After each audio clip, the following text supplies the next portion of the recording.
Min snin sħaħ miżmum fl-arkivji notarili fil-Belt, id-dokument tal-lotja tal-George Cross lil Malta għadu kif għadda minn proċess delikat ta' konservazzjoni u restawr biex lejn l-aħħar tas-sena d-dieħla ikun esibit fil-Mużew il-ġdid tal-Arkivji Notarili ta' Malta.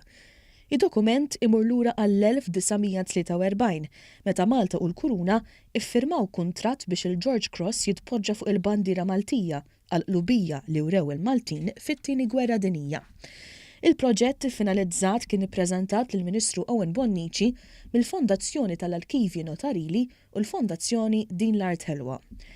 Alejandra Molano Contreras li ħadet ħsieb ir-restawr qalet li x-xogħol li sar fuq medda ta' 4 ġimgħat kien jinkludi t-tiswija tal-qoxra tal-ktieb u tneħħija ta' tiswijiet qodma fost oħrajn. Il-ktieb qed jinżamm fi spazju magħluq biex ikun imħares mill-elementi li jistgħu jikkawżawlu xi ħsarat.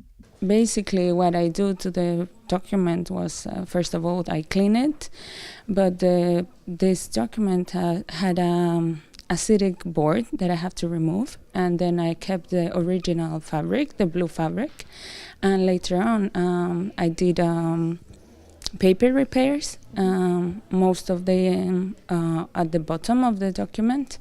Hija spjegat li ma kienet l-aktar parti komplikata tul dan il-proċess. I think that the most complicated thing was just to remove the acidic board that it has because it was really attached to the original fabric.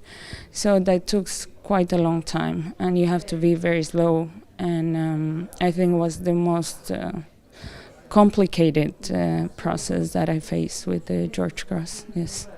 Il-Ministru Owen Bonnici fakkar kif bi proġetti ta' dan it-tip qed inkomplu nippreservaw l-istorja ta' pajjiżna għal ġenerazzjonijiet futuri, filwaqt li nagħtu lura lil pubbliku tal-lum dak illi fl-imoddi għamel lil Malta ġens qalbini.